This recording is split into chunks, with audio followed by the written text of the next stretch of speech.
नमस्कार दोस्तों, आप सुन रहे हैं स्टोरी हाउस मनोज के साथ। तो चलिए शुरू करते हैं आज की कहानी। ये बात है कुछ टाइम पहले की, जब गांव में लाइट नहीं हुआ करती थी। गांव में एक वीर नाम के किसान थे। वह रात को रोज अपनी फसल रखाने जाया करते थे ताकि जंगली जानवर फसल बेकार न करे। उस खेत में उन्होंने एक पेड़ पर झोपड़ी बना रखी थी। वह रात को उसी झोपड़ी में जाकर बैठते और अपने खेत की रखवाली करते।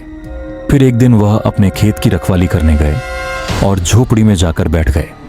काफी देर बैठने के बाद वहां उन्हें कोई जानवर मालूम नहीं पड़ा और उन्हें नींद आने लगी। तो उन्होंने सोचा कुछ देर सो जाता हूं, और फिर वह सो गए। सोने के करीब आधा या 1 घंटे बाद उन्हें कुछ ढोल लंगाड़ों की आवाज सुनाई दी। ऐसा लग रहा था किसी की बारात चढ़ रही है। फिर उनकी नींद खुल गई। फिर उन्होंने देखा उनका खेत रोड के बराबर में ही था। उस रोड से कुछ लोग नाचते हुए जा रहे थे। फिर उन्होंने सोचा किसी की बारात चढ़ रही है, पर वह ये भी सोच रहे थे बारात रोड पर क्यों चढ़ा रहे हैं, जबकि गांव में चढ़ानी चाहिए। इतना सोच ही रहे थे, तभी उनके कानों में आवाज आई, सोने वाला सो रहा है या जाग रहा है?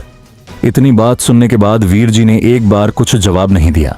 थोड़ी देर बाद फिर आवाज आई, मैंने पूछा सोने वाला सो रहा है या जाग रहा है?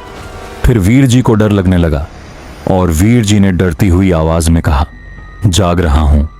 फिर उधर से आवाज आई, आजा, ले बारात का खाना खा ले। वीर जी को डर तो लग रहा था, लेकिन वह हिम्मत कर उस पेड़ से नीचे आए और उस आदमी के पास गए।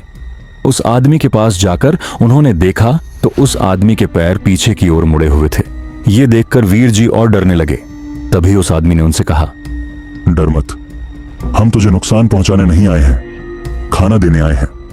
इतना कहने के बाद उस आदमी ने झोली में हाथ डाला और खाना वीर जी को दे दिया और वीर जी से कहा, इस खाने को यही खत्म कर देना दिन निकलने से पहले, और गांव में इस बात के बारे में किसी को मत बताना।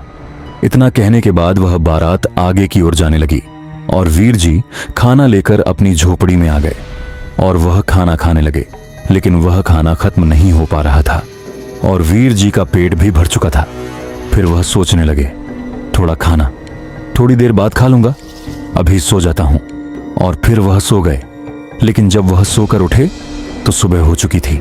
फिर उन्होंने जिस काली पन्नी में खाना बांध कर रखा था, उस पन्नी को खोलकर देखा तो उस पन्नी के अंदर बहुत सारी हड्डियां थीं और कुछ नहीं था। फिर वह उन हड्डियों को कहीं रास्ते में फेंक कर अपने घर आ गए। फिर कुछ दिन बाद उन्होंने ये बात अपने घर पर बता दी।